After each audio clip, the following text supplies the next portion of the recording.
Now, Malcolm, you do like your Oriental pieces, don't Yeah, you? you certainly do, David. Look at these. Okay, so talk to us about this one first. What have you got in the box there? This is a little dragon boulder.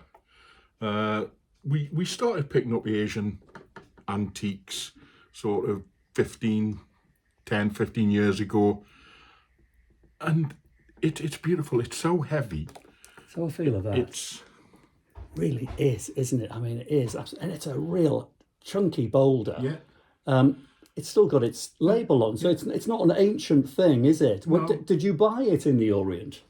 No, we bought all of these parts at auctions, mostly in the south of England, around the Newbury, Oxford, Swindon area. Oh, I see. Okay, so it comes in its box. So yeah, it is. So I suppose we'd describe that as 20th century. You still got your auction label on it there. Okay, so you've had it for a few years. Which auction room did you buy that from? This was Druitt's in Newbury. Right. Berkshire. Okay, so good thing, very collected.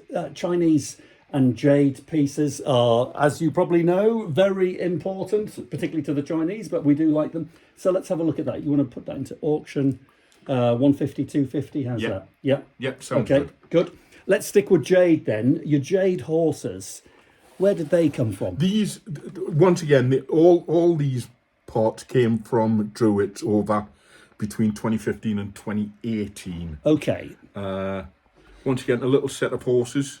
now they're nice. So what have we got? Spinach jade, Spinach jade, yeah. 20th century on a stand made for them, which I think is Yep. quite important, isn't it? Let's have a look at that. Yeah, so a nice shaped hardwood stand. Now, jade is very important, isn't it, in Chinese culture? Yes, I believe so. It is. It is. They do love their jade. I mean, I think jade is prized even more, actually, in Chinese culture than gold in some cases. Do we know why? Well, it just has a great cultural importance to Really? the Chinese, that they think of it as being lucky, auspicious. The look again. Yeah, it's a sign of wealth, of achievement. They would often give jade, actually, as a gift to people who had just had a child, but it had to be a boy. Oh, well, yeah. Boys were much more important. That's just the way it is. And they still are today to the Yeah, Chinese. come on, Malcolm. Bless them. Culturally, that's just the way it was. So, yeah, very important things, as were, of course, horses. Because I don't know whether you know this, but during ancient times in China, particularly the Tang dynasty 1,000 years ago, the Ming dynasty, that a horse, an Arabian stallion, like these things, Yeah. it was the equivalent of a Ferrari or a Lamborghini. Of course, yeah. Very expensive, real kind of status symbols. And the image of the horse hasn't really changed in that regard. So they're very good. 400 to 600. I believe so, yes. Would you? Is that roughly what you paid? We paid somewhere in that region. I believe it was in the fives, but Okay. you know, once again, it obviously we were bidding against other people, so I believe the original estimate was 400 to 600, and we paid somewhere around the middle of that. Fair enough. Are you happy with 4 to 6 now? Oh yes, very Okay, much so, yeah. good. Okay, that one. We've got more Chinese there, but let's go somewhere else. This. Tell me about this, because I absolutely adore this. This is by a gentleman called Peter Orr, who was quite famous in his time, according to Google, in the Madras silver industry. Wow, absolutely right. If you look at the detail that has been put into that, I mean, there are elephants, there are deities, there's manservants. It's completely, you know, all six sides etched and engraved, and It is actually magnificent. So it's a card case, isn't it? yes. Mid 19th century.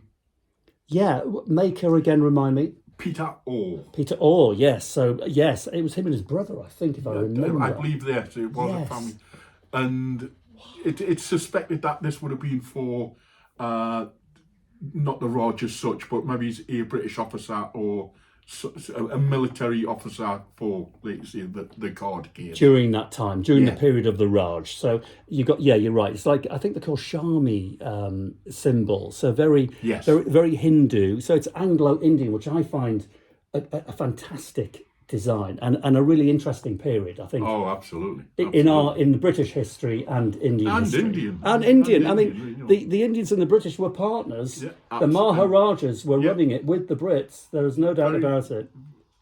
And so, yeah, it could have been owned by a British high-ranking officer or a businessman or a Maharaja. Yeah. No doubt about it. Yeah, someone of Indian stock as well. Look at that. See the cartouche there? It hasn't been engraved ever in 150 or more years, which I find fascinating. Good heavy weight. That's good money. What, 300 to 500? 300 to 500. What did you pay? Do you remember? We paid 450, I believe, perhaps a little more. Okay, are you happy with 3 to 5? Yes, yeah. Okay, I think that's absolutely wonderful. Okay, stick with Chinese. Another piece of jade, I Another believe. jade, yeah. Okay, she's rather sweet. Not massively ancient, I wouldn't have thought.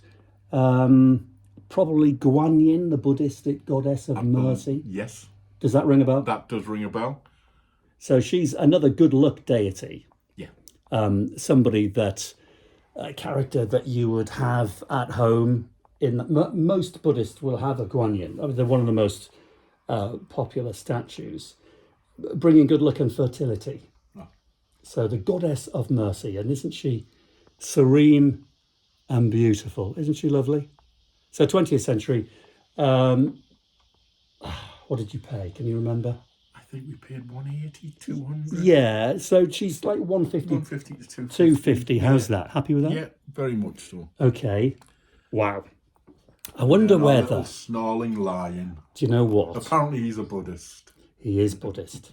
There is no doubt about it. And I think I might have saved my favourite object to the last. So this is a shishi dog, Malcolm. A Buddhistic lion dog. A dog of foe. And he's probably Ming. Did you buy him as Ming? I'd have to check, David. I'm not sure. I mean, people think that when things are ancient, they're always worth a fortune. It's not necessarily true. So the Ming dynasty, what is it? 1368 to 1644. Is that a cup of tea, I see? Bring the tea in. Don't you worry about us. Tea is vitally important when you're talking about antiques. Thank you very much. This is your lovely wife. I think you've got laryngitis, I hear. I have laryngitis. I apologise. Oh, bless. Okay, but tea is important. Right. So let's get back to Ming. So he's quite possibly 500 years old. Yeah. Bronze. Cast. But despite his snarling, he's such a pretty little thing. He is. He is. And actually, Malcolm, despite his snarling, he's actually very good luck. He's here to protect you and the next owner when the next owner comes along. And he's one of a pair. I'm sure you know that. Yes, we assumed so, but we never found a matching. No, you won't. I'm sure they were lost a long time ago. So this is the male version with his paw resting on that sphere there, which represents the globe of the world. Okay. And the female, if you've got one at home, actually one of these, with a female with her paw on a pup. So a baby shishi, that is the female, and probably made using the lost wax process. So it's a system where they would cast him, make a wax mould, and then pour the bronze in, and that would burn the wax, meaning that there is only one shishi Buddhistic dog of foe like this on the planet. Oh, wow. He's a lovely colour. He's absolutely gorgeous. I wish we'd found his mate now. It would have been wonderful. Maybe you have him somewhere in the world. If you do, let's bring them back together. Now, can you remember what you paid for him? I think we paid 120, perhaps a little more. I think he's lovely. Shall we say 150, 250, something like that? Yeah, that sounds very reasonable. Oh, well, what a great collection. Well, okay, let's enjoy our tea. Malcolm, cheers. Cheers. All the very best. Good luck in auction. Thank you.